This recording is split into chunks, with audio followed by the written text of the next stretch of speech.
राज्य मंत्री स्वतंत्र प्रभार उद्यान, कृषि विपणन, कृषि विदेश व्यापार तथा कृषि निर्यात उत्तर प्रदेश सरकार दिनेश प्रताप सिंह द्वारा रायबरेली जिले के महाराजगंज ब्लॉक की 3 ग्राम पंचायतों में करोड़ों रुपए की लागत से कराए गए दर्जनों विकास कार्यों का लोकार्पण एवं शिलान्यास किया। इस दौरान उन्होंने जनसभा को भी संबोधित किया और कांग्रेस पर जमकर तंज कसा। आपको बता दें कि सबसे पहले मंत्री दिनेश प्रताप सिंह ग्राम पंचायत पोखरनी में पहुंचे, जहां प्रधान प्रतिनिधि बबलू शुक्ला द्वारा उन्हें फूल माला पहनाकर उनका स्वागत किया गया। इसके बाद उन्होंने 2 खड़ंजा, एक 200 मीटर का नाला, वहीं एक सड़क व एक बारात घर का शिलान्यास किया। इसके अलावा एक नाला व एक खड़ंजे का लोकार्पण किया एवं अमृत सरोवर पर वृक्षारोपण भी किया। इस दौरान सुंदर सुसज्जित ढंग से बने अमृत सरोवर को देखकर मंत्री ने प्रधान प्रतिनिधि की सराहना की, जिसके पश्चात उन्होंने आयोजित जनसभा को भी संबोधित किया। उन्होंने कहा कि रायबरेली जनपद के चहुमुखी विकास के लिए वो सदैव तत्पर हैं, जो धरातल पर दिख भी रहा। जनपद की कोई भी ग्राम सभा ऐसी नहीं होगी जहां उनके द्वारा विकास कार्य न कराए गए हो और लगातार कराए जा रहे हैं। इस दौरान किसानों की आय दोगुनी करने के हेतु उन्होंने बागवानी की खेती करने पर जोर दिया। उन्होंने कहा कि बागवानी की खेती करने पर उनके विभाग में सब्सिडी की भी व्यवस्था है। इसी क्रम में उन्होंने पुरासी गांव पहुंचकर एक पक्की सड़क सहित कई अन्य विकास कार्यों का लोकार्पण एवं शिलान्यास किया। पुरासी प्रधान प्रतिनिधि गंगा सागर पांडेय ने मंत्री दिनेश प्रताप को फूल माला पहनाकर स्वागत किया। इस दौरान उन्होंने जनसभा को भी संबोधित किया। यहां से वह अपने काफिले के साथ ग्राम पंचायत कोटवा मोहम्मदाबाद में पहुंचे, जहां प्रधान संघ अध्यक्ष अरुण कुमार सिंह उर्फ दद्दू और उनके समर्थकों द्वारा मंत्री को 51 किलो की माला पहनाकर ऐतिहासिक स्वागत किया गया। जिसके बाद मंत्री ने एक ओपन जिम का लोकार्पण किया एवं पक्की सड़क का शिलान्यास किया। इस दौरान उन्होंने जनसभा को संबोधित किया और बातों ही बात में कांग्रेस पर जमकर तंज कसा। मंत्री दिनेश प्रताप सिंह ने कहा कि सोनिया गांधी को फूल माला मतलब गेंदा के फूल और रायबरेली के पूत से एलर्जी है, तभी तो उन्होंने ने बाहर से लाकर यहां प्रत्याशी बना दिया, लेकिन कभी रायबरेली के किसी नेता को चुनाव नहीं लड़ाया।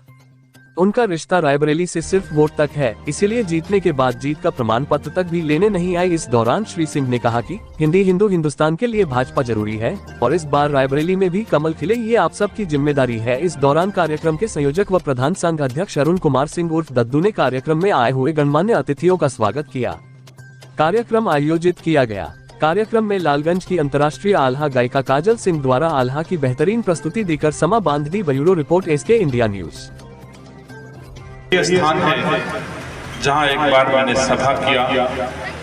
अपने जीवन की शायद इस मुकाम पर मेरी पहली सभा थी, जब लोगों ने मुझसे कहा कि भैया यहाँ से जो सीधे सड़क जाती है, इस सड़क को कोई जनप्रतिनिधि आए थे, हमारे रायबरेली के बहुत ही सम्मानित जनप्रतिनिधि हैं। उन्होंने कहा था कि जब ये सड़क हम बनवा देंगे तो ही दोबारा कोटवा आएंगे, लेकिन 25 साल से सड़क नहीं बन पाई है। तो मैंने कहा था ठीक है, उनके अधूरे कामों को मैं पूरा करूंगा। और ये सड़क पहली बार शायद आपको याद होगी, मैंने ये सड़क यहाँ से जो सीधे जाती है, मैंने उसका निर्माण कराया था। सड़क का क्या नाम था? कोटवा मोहम्मदाबाद से गंगापुर कुटी मार्ग का निर्माण यहाँ की सभा का मेरा पहला कार्यक्रम था। मुझे याद नहीं, सन भी मुझे याद नहीं है, कभी मैंने आज शिलान्यास किया है। इसके अलावा हमने भी कोटवा मदनिया जो गढ़ी में कार्यक्रम था, उस न्याय पंचायत में हमने काफी काम किए हैं। हलोर में पुरासी में हमारा कार्यक्रम था, वहाँ भी हमने कई सड़कों का और कामों का लोकार्पण शिलान्यास किया है। अपनी सेवा के क्रम में आज जो कुछ आपके आशीर्वाद से, थोड़ा यहाँ साथ आप लोग बैठ, आप लोग थोड़ा पीछे चले जाओ, थोड़ा समय से बैठ, बच्चा फोन पे बात करना तो नीचे चले जाओ। मंत्री जी कहाँ आए थे, क्या कार्यक्रम है? आज कोटवा ग्राम सभा में हमारे कृषि विपणन विभाग से निर्मित होने वाले सड़क का शिलान्यास करने आया था। गांव में मंडी की स्थापना हो, मंडी के द्वारा सड़कों की स्थापना हो, उद्यान के द्वारा अच्छी नर्सरियों की स्थापना हो, ये हमारे उद्यान और कृषि विपणन विभाग की सेवा का हिस्सा है।